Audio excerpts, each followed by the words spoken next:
आज हम एक ऐसे मौजू पर बात कर रहे हैं जो दिल के बहुत करीब है, यानी जज्बाती और रूहानी जख्मों से शिफा, और ख़ास तौर पर ये कि इसमें नेकी, तकवा और कम्युनिटी का क्या किरदार है। बिल्कुल, हमारे पास कुछ अहम नुकात हैं नेकी, तकवा और कम्युनिटी की शिफा के उन्वान से जो इस ताल्लुक को समझाते हैं। तो आइए देखते हैं कि ये तहरीर हमें आपस में जुड़ने और एक दूसरे का सहारा बनने के बारे में क्या सिखाती है। जी, ये वाकई बहुत अहम नुक्ता है।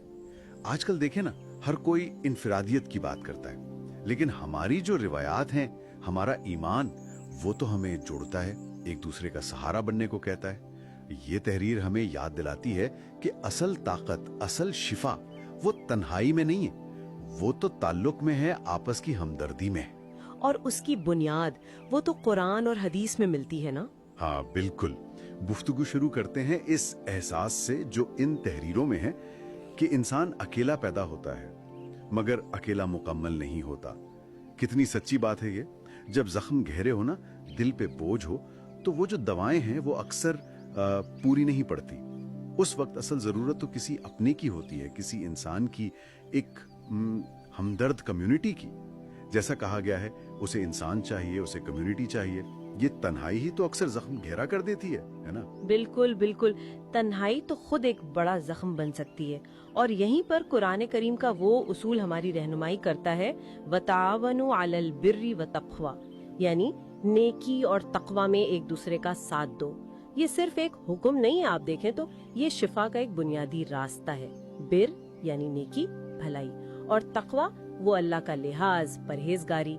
इन कामों में एक दूसरे का हाथ बटाना, एक दूसरे की खैर चाहना, असल में तो यही जख्म भरने का इज्तिमाई अमल है। माखिज में भी कहा गया ना, यही असल उसूल है हीलिंग का। ये सिर्फ दवा या अपनी कोशिश नहीं, ये तो दिलों का जुड़ना है। और इस इज्तिमाई अमल की, इस कम्युनिटी के किरदार की कितनी खूबसूरत तस्वीर है नबी करीम सल्लल्लाहु अलैहि वसल्लम की हदीस में, अल मोमिनु लिल मोमिन कल बुनियान यशुद्द बातुहु बादा। जी हाँ, मोमिन के लिए एक इमारत की तरह है जिसका एक हिस्सा दूसरे को मजबूत करता है। ये सिर्फ मिसाल नहीं है, ये तो ताल्लुक की अमली शक्ल है। जैसे एक ईंट दूसरे को सहारा देती है, गिरने से बचाती है।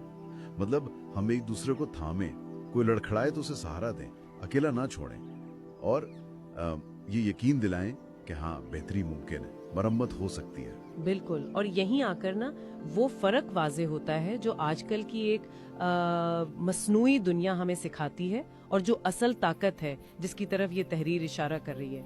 माखज़ में जिक्र है कि फेक दुनिया हमें सिखाती है कि स्ट्रॉन्ग वो है जो सब कुछ अकेला सह जाए, लेकिन हकीकत शायद उसके बिल्कुल उलट है। असल ताकत दुख छुपाने में नहीं है, अकेले बोझ उठाने में नहीं, बल्कि अपनी कमजोरी को मानकर अपनी कम्युनिटी के साथ, अपने लोगों के साथ मिलकर खड़े होने में है। और इससे भी बढ़कर दूसरों के जख्मों पर मरहम रखने की कोशिश में है। ये समझना बहुत जरूरी है, जैसा माखज़ कहता है, हीलिंग कभी फर्द का तन्हा अमल नहीं, ये हमेशा एक कम्युनिटी का सफर है, एक इज्तिमाई सफर है। और इस इज्तिमाई सफर की एक बहुत ही प्यारी बात यह है कि ये दो तरफा है। उन इक्तिबासात का आखिरी नुक्ता बड़ा उम्मीद दिलाने वाला है।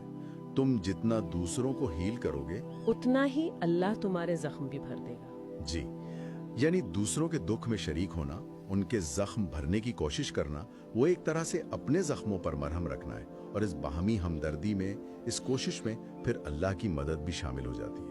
तो खुलासा यही है कि असल शिफा, असल ताकत वो तन्हाई में नहीं मिल सकती, वो तो एक दूसरे से जुड़ने में है, बाहमी ताउन में, हमदर्दी में, और अपने मुश्तरका ईमान में है, जैसा कि हमें कुरान और सुन्नत से रहनुमाई मिलती है। यही ताल्लुक, एक दूसरे का सहारा बनना, यही असल मरहम है। तो आखिर में बस एक हल्की सी सूच आती है दिल में, अगर शिफा याबी वाकई एक इज्तिमाई सफर है, तो आज हम में से हर एक वो कौन सा एक छोटा सा कदम उठा सकता है, कोई एक मामूली सी कोशिश, जिससे वो किसी दूसरे के लिए वो सहारा देने वाली ईंट बन जाए, ताकि ये जो मोहब्बत और हमदर्दी की दीवार है, ये हम सब के लिए और मजबूत हो सके।